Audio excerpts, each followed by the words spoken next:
Over the last bunch of years, I have done a lot of multicam editing. As I started with the wedding company, I used to do a lot of multicam editing for wedding ceremonies, and then in the commercial world, I do a lot of multicam editing for talking head dialogue, and I use it a lot. I think it's incredibly useful. I feel like a lot of people underuse multicam. But recently I did what was the largest multicam that I've ever done. 33 cameras, or 35 cameras. It was quite the project.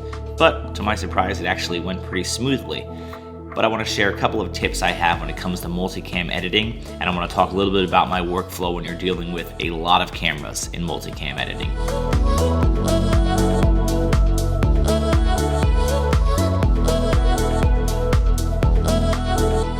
I posted a screenshot of this on Instagram a few days ago, and I got a ton of people asking me what computer I use and how it's possible to even do that many cameras. And the answer is I have a 2016 MacBook Pro. So it is not anything crazy. It's a quad-core i7 with only 16 gigs of RAM and a 4 gig graphics card, 1 terabyte internal SSD. And that's it. So my computer is not even that new at all. And in terms of computers, it's actually quite old, to be honest, but it still runs great. And that's the only computer I use. So this is possible with a computer that's not necessarily the newest computer out. Now, one really important thing about using a computer that is kind of older to be able to actually do something this intensive as a 33 camera multicam type of shoot is you need your computer to run as optimal and efficient as possible. And the way I do that is with today's sponsor, Clean My Mac X. Clean My Mac X is a versatile tool that's designed to simply keep your computer running as efficiently as possible. It has all this great stuff that helps you remove malware and just junk files and things that just will slow down your computer while not actually touching any of the actual system preference files and things that can really mess up your computer. So I love it. But one of my favorite features is this little menu bar icon here that at a glance you can just see what's taking up space in your computer. So you have a look at how much memory you have available. You look at your hard drive space, your trash, your network speed, your CPU usage, even the temperature of your computer, what's taking up your battery. And with just one click, you can free up available memory space, which I really love because let's just say I want to get a little bit more memory back. I hit free up. It'll look at all the things that my computer is doing and realize what I actually need to use my memory on, and it will clear things up. And you'll see just like that, boom, I'm up to 6.7 gigs, 7.5 gigs. It's just clearing up unnecessary memory and RAM that's being used on things that you don't need to use it for. And what's great is you can go right into the preferences menu right from this little menu bar icon, and you can tell it what type of stuff you want it to warn you about. So you can say when hard drive space is less than a certain amount, tell me, or when trash exceeds a certain amount, tell me, or offer to correctly uninstall applications. So if you put an application into the trash, it'll automatically pop up and say, hey, do you want to uninstall this the correct way? Really convenient. It'll say notify about hung up applications, notify when you're too low on RAM, when you need to clean overfilled disks. Then you have additional things here that you can use like Dropbox and network stuff like I use here to show me my network speed. I can hit test speed and boom, I'm just instantly seeing how fast my network is. You can just see a little bit of everything at a glance. Clean My Mac X is just a legit program, which is why it has such high ratings and why it's in the App Store in the first place. For Apple to put something in the App Store, it tells you just how legit the company is. It's just a great program that really keeps your Mac running great. I highly suggest that you check it out. And because it's in the App Store, the great thing about it is any computer that you use that has your Apple ID signed in, you can use it for all of those computers with just the one license. So it's just such a great program. So thanks again to Clean My Mac X for sponsoring this video. I wouldn't tell you about them if I didn't think they were great. So check it out. I use it on all my machines. So here we are taking a look at all the different angles that we are working with, and as you can see, one of the most important things to make sure of when you are doing this kind of shoot is that every single camera has audio running on it. Doesn't have to be good audio, it just has to be some sort of audio so that it can obviously sync to it, because you don't want to have to try to manually sync up all these things. So if you listen here to these parts, you'll hear how you can hear the stuff in the background. Mercy grace won't find me again. Oh, there's nothing. And every one of the cameras. There's not grace, your mercy grace won't find me again. Oh, there's nothing. So our main cameras for this entire shoot were actually just GH5s. We wanted more of a handheld feel, and so we used GH5s, and there were 3 shooters that were shooting the entire time. And we did about maybe 8 or 9 takes total. So you're doing multiple takes recorded to the same thing, and everyone's kind of just trying to remember the same thing they did each time so that they can do it most naturally. And then you're just getting a bunch of different angles as it's happening. So you'll see that there are a bunch of wide shots that happen, and there are tight shots, and depending on what you're filming, you're sometimes going for different, some wide, some tights, and you're kind of working with the camera people to know what they're doing on each individual take. But that's kind of how we did it. Not too much direction. It was kind of just, capture from as many angles as we possibly could. And that's what we did. The syncing process is actually pretty easy for the most part, even with this many cameras, that, like I said, as long as audio was recording. Now, you can create multicam clips directly in Final Cut by choosing a handful of clips like this and right-clicking on it and going to new multicam clip, and we'll use audio for synchronization, and we'll just do a thing.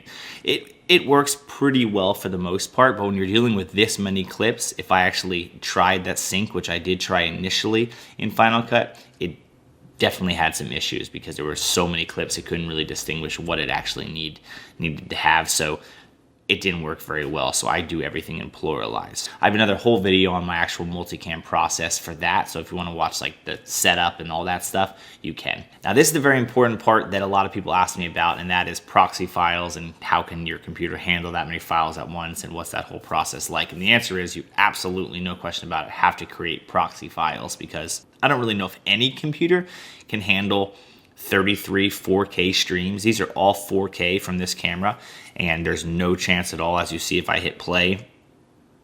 There's nothing.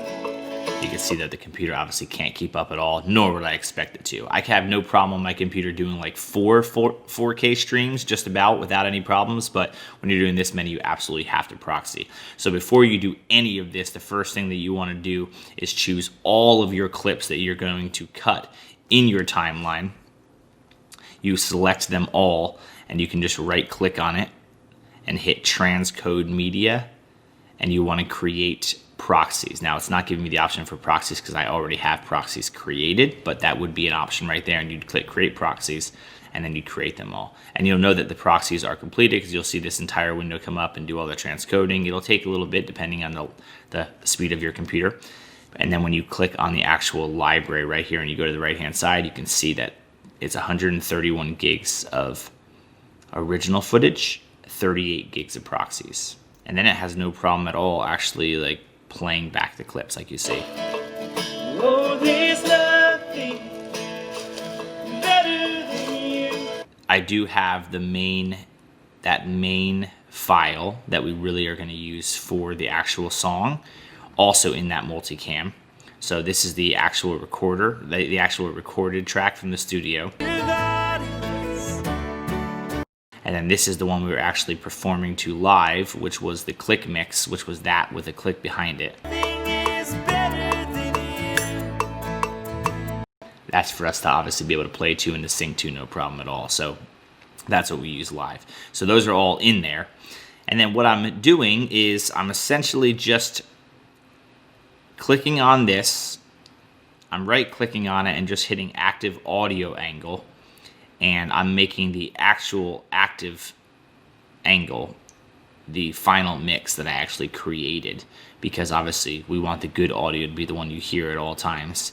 And then I'm just choosing this little guy right here so that it cuts video only and it doesn't ever change the audio source. So that way I can cut in real time, but all I'm doing is just cutting the best camera at the right time. So I've already done this whole process, so I'm going to skip ahead and I'm just going to go to the actual video that we created here, just so that you can see kind of what we were working with and how we kind of finished it all out. As you can see here, we have all the many angles that we've cut at all different times, all the right angles at the right times. We went through and made all the cuts that we chose. And what I kind of did, my process was I went through in real time as much as I possibly could and just kind of cut to the best thing at the right time, but knew that there'd be lots of tweaks after the fact because obviously there were a lot of angles to look at, because we have this whole section of angles here that you're currently seeing, but then that's just page 1 because this is only 16 angles, because 16 angles is the most that you can actually do right here, 16 angles. when I go to page 2, there's more angles. So there's different angles at different times for solos and different things specifically. So as you can see, a lot of angles to choose from. So I kind of did my best of just, picking the right angle at the right time. Now, one thing that I did do that makes it, I think, a little bit easier, and I think a lot of people miss when it comes to multicam, is that you can do some customization in your multicam to make sure that like even the setup of these is kind of aligned how you want. When you double click on the multicam, it takes you into the actual files that you're editing, and it's showing where they're all synced up and all that kind of stuff. But you can do a couple of things in this actual area that I think a lot of people don't realize. The first thing you can do is rename these clips so that they don't just say unknown camera angle 1, whatever. They don't say camera, so you can name it whatever you want. You could name it wide shot 1, wide, and you'll see that it just starts to change them up here. Now that's not super important. That's just if you choose to do that, you can. But the other thing that you can do that people, I think, sometimes miss is that you can actually rearrange your angles so that they're kind of aligned the way you want them in the actual viewer. So as you can see here, when you're looking at the multicam, you can see all the shots that are here in an order. But let's just say you have a shot that you know is going to be used really, really rarely. Like let's just say, for example, in this video, I ended up not really liking camera angle 10 because it was a very wide gimbal shot, which I didn't really like. So if I know that I'm not going to cut to that camera very often, because I can only see 16 cameras up at the same time, or even if you're in 4 camera up viewer and you wanted to make sure that you saw your best 4 angles, you can adjust what is in those 4 angles by being inside this area here and just moving around the actual angles that you see. And then you can see that as you move things around, if this right now was camera angle number 4 and I put something else in place of camera angle 4, you'll now see that camera angle viewer now changes, that 4 becomes that camera. Now in this kind of shoot, that's really important because like I said, I can only see 16 angles at one time. So if there's clips or angles that I just know I'm not going to use at all, I don't really want to see them taking up my screen, and I want at least these 16 that I'm seeing to be the ones I'm going to use most often. So just by adjusting those and moving those things around will help a lot to be able to get you to look at the right angles, which will be obviously very convenient for you. So once we have all of our cameras cut and we feel like we've chosen the best angle at the best spot, we've made all the decisions that we want, one of the things that takes the longest is actually just getting all the shots to match as well as possible from a color perspective. Now, I cannot stress enough how important it is to try your very best to get them to match as closely as possible in the shoot in general. You can do some color correction here and there on clips, but when there's this many, and 5 or 6 minutes long of each individual take, and you're cutting that many times between all these different camera angles, it can be like a nightmare to try to color every single clip that you change. In this entire 4-minute video, there might be 200 clips where I'm changing, or 200 cuts that I'm changing to different clips. I don't want to color correct every single clip to match. The way I want to do it is in the back end of multicam, which is what I like the most about it, where you can color correct everything one time in a master format, and then every time you reference that file, it is color corrected already. You don't really want to, in multicam, have to go and make the adjustments of color on the clips right here. The much easier way to do it is to make all the adjustments on color and clips in the back end. And when I say back end, I mean when you double click on the multicam and you go into the back end side of multicam where you see the actual clips, this is where I like to make my color correction and my matching for the actual cameras. I don't like to do it in the other view because if you make an adjustment on a clip, let's say, for example, in multicam here, and you make an adjustment and okay, you like the way it looks, well, every time you go back to that angle again from another time, you're gonna have to make that adjustment again, and then again, and then again. And yeah, you can copy and paste the attributes and bring them from there. Every single time you chose it, you can paste them, but that really is a slow method, and one of the best things about multicam is not having to do that. One of the big things that I stress with people that are working with me on multicam type of stuff is to, number one, get your exposure and your lighting and your white balance and everything as perfect as possible in camera. And then most importantly, don't change it at all throughout the shoot, whether it's 4 minutes or 2 hours. Even if you get to a shot and it's a little bit underexposed, or if you get to a shot and you realize 2 minutes in that you maybe could have got the white balance a little bit better, don't adjust the white balance in the middle of the actual shoot, because then if you color correct the clip earlier and you make it look great, but then the camera operator changed their exposure or their white balance when they were shooting, well, now the color correction you made on the bad clip doesn't work anymore because now it's good, and you're going to have to constantly be adjusting that. So the big thing I always stress when you're shooting multicam stuff specifically like this is get it looking as great as possible, and once you hit record, just do not touch anything again except for physically like the focus and making sure that you're getting the shot you want. If the white balance isn't perfect, it's okay. You just have to fix it one time in the master. Even exposure, you can fix it one time. Do not adjust in real time, because then you're constantly having to fix each clip, which would drive me crazy. So I'm fortunate enough to have a great staff of people that are really, really good at shooting. So they got this stuff looking great out of camera, and that's a really big time saver for sure. As you can see when I scan through all these clips, they all look pretty good. The exposure is great. The white balance is really, really good. It's consistent camera to camera. And that's a huge part of actually making this process work efficiently, is just trying to make things as good as possible. But even if something was a little bit off, it's easy for me to choose it in this section right here and adjust all my color in the back end one time on this whole clip. And then every single time I bring that clip up again, it is ready to go and looking and working great. One thing I'll mention when you are doing color correction is make sure that you're back on optimized and original. Sometimes the proxies can be obviously pretty low quality, and so I don't like to color on proxies. So normally I will turn off my multicam viewer window, which I have routed to Command-Shift-7, and I will turn this back on optimized or original so the quality is as high as possible, and I'll make all my color adjustments each individual clip. Now, one thing that drives a lot of people crazy when they're doing multicams is they hover over a clip like this they want to fix, and they click up top and it disappears, and now it's showing another clip. That's easily fixable right over here. You have this little TV looking window, and that's just saying what clip do you want to show on the screen. Obviously, if I hover over another clip and scrub, I'll instantly see that part of that clip on screen. But as soon as I go to put my playhead somewhere, it's going to only default to show whichever one is chosen over here. So I would make all my corrections to wide shot 1, for example, do all my color corrections. I would then choose the next angle. I'd find a spot, and I would color correct it. One thing that I do try to do when I am making my color corrections is I try to find a clip that is like a good average of everything that was shot. In this instance, for example, there are tons of different shots that happened in this one take. A lot of them were primarily on me, but let's say we found another shot here that had lots of different takes. I don't want to find a part of a clip that's like really dark or not like the average of the clip, because let's just say, this shot, for example, might look a little bit darker than, a shot earlier because, right here he's kind of facing into the sun, and here he's facing a little bit more the side of the sun. This clip is much brighter here than it actually is later in the shot. So I don't really want to adjust the shot to this part, because the most commonplace is better lighting. You can see like the first 3 minutes of the shot are all really good lighting, really consistent, and then it gets darker later.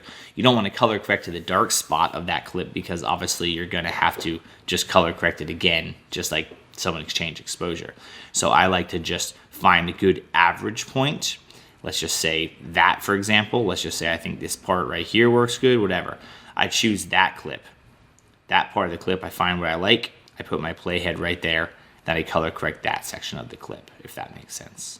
So I go through and I make all those adjustments for color, getting them to look as consistent as possible. I'm not doing any LUTs or anything on top of these clips. I'm literally just going for base correction for overall exposure, white balance for every single clip, and making it look as good as possible so that I'm ready to actually cut it. Then I put my adjustment layer over top of the clip for my actual LUT and final grade of the image. But I do that on a master level on top of all the multicam clips with an adjustment layer.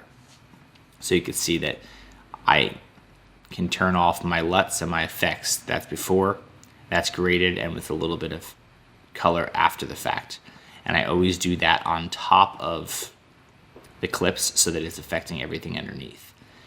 Then once I do that whole process, I can watch through it and I can pick out little things that might be needing to be adjusted from a color perspective and just make those little tweaks on each individual clip. Like I said, you don't want to color correct from the beginning on these individual clips because you end up just doing a lot of repeated work.